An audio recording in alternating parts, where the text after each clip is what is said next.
All right, forget about the vacation. Give me a rundown on wide receivers. Steve Smith style. What do you think? Tell me what you like. Tell me what you really like.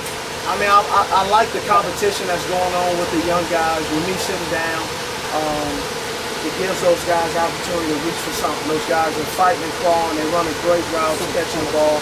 But now it's kind of getting deep into it. Those guys are getting deeper in the playbook. So those guys are starting to overlap all the plays, and they're all starting to sound alike. And you got days where it's 105, 118 with humidity. You got a guy like Captain, a young physical guy who's trying to make the squad as well. You know, he's on team yards trying to make it, so he's being physical. Richard's doing an outstanding job. And you got the linebackers. I mean, Nolan banging on him. So, you know, it's different. It's not in college. You know, they're not the top guys anymore, but they can be. They just got to keep working. So, you know, around this time, you start to see a little bit of separation. And I think it's good, and sometimes it's kind of a wake-up call for some guys who may be at the end of the pack, you know? Is it more of a mental thing at this point in time that kind of weeds it? I mean, listen, you don't get to this level, even in August, early August, without physically being incredibly gifted. Speed, size, hands. That's not true all the time. Not necessarily? I mean, sometimes you can have a guy who just was at the right place at the right time, who was in the right system, and then they come here and it just doesn't click. You know, we've had a lot of young guys come in. We had a quarterback a couple of years ago to come in, physically gifted, can throw the ball, standing still, standing straight up, flat-footed, no back step, 60 yards, arrow. Mentally, he will freeze up. Once those lights came on, those crowd roaring, he couldn't throw 5 yards. He was wobbling. And so you get guys mentally, they break down. What do you think about LaFell?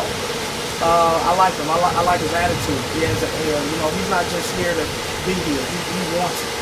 I like him a lot. Now, Penny Moore, I know that you liked a lot. We talked about that last year, and you said back. I tell you what, the kid's got great upside. We saw flashes of that a little bit last year. Yeah. And from what I hear, I think he learned from that last year, don't you? Yeah, it's clicking. You know, hey, things happen. They happen for a reason. He's learning from it. He's improving. Armani Edwards?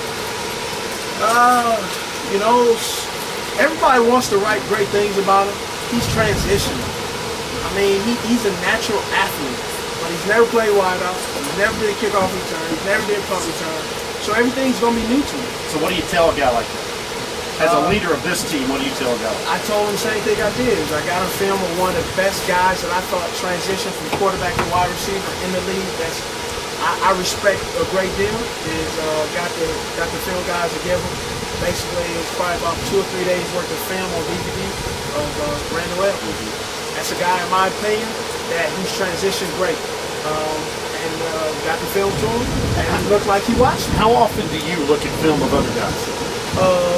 Wideout? Yeah.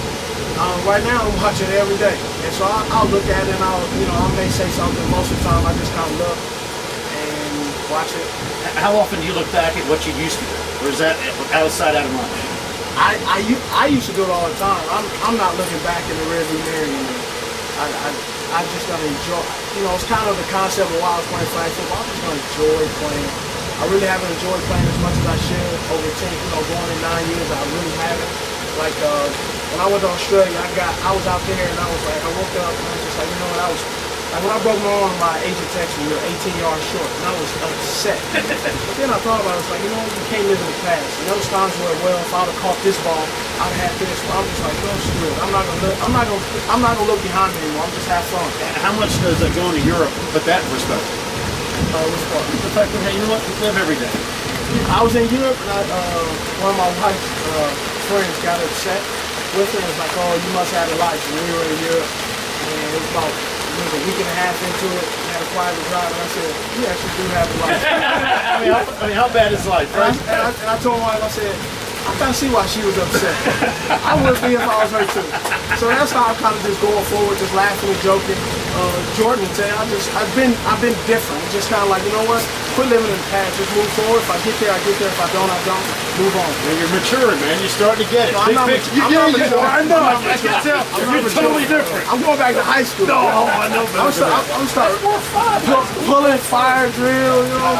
But I forget all that. Jordan Gross hanging out with us as well. Jordan, how you doing, old man? Good, Mac. How you doing? Boy, you turn 30, they give you the day off, and then all the weather's good. I mean, you know, how you feeling? I'm feeling good. Yeah, I got here and they did my physicals and they said, how you feel? I said, good, I'm ready to go. And then after I gave them that, they said, well, we were thinking maybe you were only going to do one a day. So I said, well, maybe I'm not feeling as good as I said I did. But no, I'm healthy and everything's good. Offensive line looks to be another strength of this team. I know you feel good about that. Yeah, we're doing a pretty nice job out there, I think. We got to be something we can hang our hat on as a team, as an offense, and give Matt more time, throw the ball, and run the ball consistently like we've been. And I think we got it in us, get Otal back out here as soon as possible, and we got 7 or 8 guys that can play. Excited about next week. I know it's it's a long grind for all you guys. Preseason football, as a vet, I know Steve's over there laughing, but you got to put things in perspective. But I just got to figure, hey, you know what? Yeah, let's go hit somebody else. It'll be fun to go on a road trip and play a little bit of live football, only a quarter. It's nice, you get excited about it because you can go out there and get it done quick and then be done. Yeah, watch the young guys and have fun. But it's funny what Steve said about enjoying it more. I think that's something that everybody's thinking about around here. You start feeling pressure, and you've been with a group of guys that have had success and been to Super Bowls and been to the playoffs a couple of times, and you start wondering why you're not back there, I think. When I broke my leg, I had the chance to sit and watch football, and I went to the games, and I sat in the box with my family, and I saw the fans just drinking beer and having fun. And you realize it's all just kind of a game. So that's been my MO out here.